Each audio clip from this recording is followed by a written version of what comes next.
A Monster Calls. The Third Tale.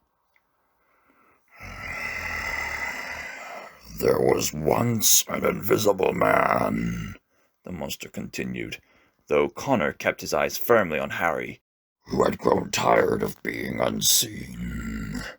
Connor set himself into a walk after Harry.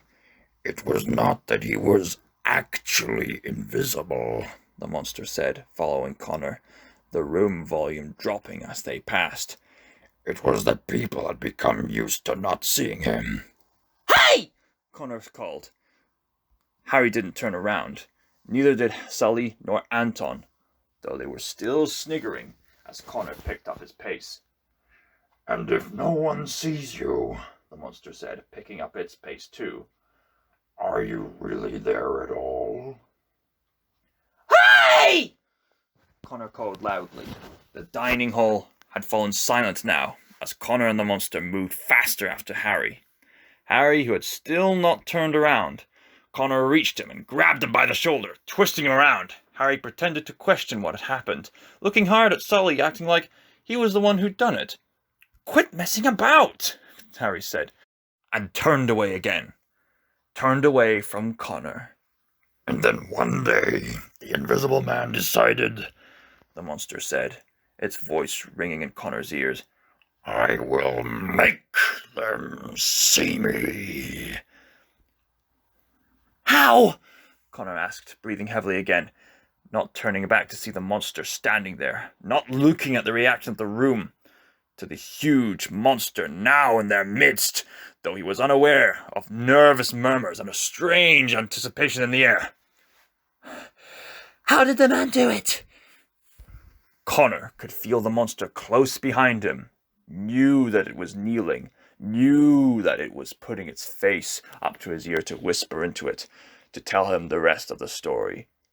He called, it said, for a monster. And it reached a huge monstrous hand past Connor and knocked Harry flying across the floor. Trays clattered and people screamed as Harry tumbled past them. Anton and Sully looked aghast, first at Harry, then back at Connor. Their faces changed as they saw him. Connor took another step towards them, feeling the monster towering behind him. Anton and Sully turned and ran. "What do you think you're playing at, O'Malley?" Harry said as he pulled himself up from the floor, holding his forehead where he'd hit it as he fell. He took his hand away and a few people screamed as they saw blood. Connor kept moving forward, people scrambling to get out of his way. The monster came with him, matching him step for step. "You don't see me?" Connor shouted as he came. "You don't see me?" "No, O'Malley!" Harry shouted back as he stood. No, I don't! No one here does! Connor stopped and looked around slowly. The whole room was watching them now, waiting to see what would happen.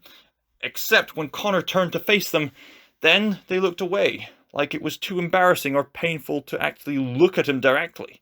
Only Lily held his eyes for longer than a second, her face anxious and hurt. "You think this scares me, O'Malley?" Harry said, touching the blood of his forehead. "You think I'm ever going to be afraid of you?" Connor said nothing, just started moving forward again. Harry took a step back. "Connor O'Malley," he said, his voice growing poisonous now. "Who everyone's sorry for because of his mum, who swans around school acting like he's so different, like no one knows he's suffering." Connor kept walking. He was almost there. "Connor O'Malley, who wants to be punished," Harry said, still stepping back, his eyes on Connor's. "Connor O'Malley, who needs to be punished. And why is that, Connor O'Malley? What secrets do you hide that are so terrible?" "You shut up," Connor said, and he heard the monster's voice say it with him. "You shut up!" Harry backed up another step until he was against a window. It felt like the whole school was holding its breath, waiting to see what Connor would do. He could hear a teacher or two calling from outside, finally noticing something was going on. "Do you know what I see when I look at you, O'Malley?" Harry said. Connor clenched his hands into fists. Harry leaned forward, his eyes flashing.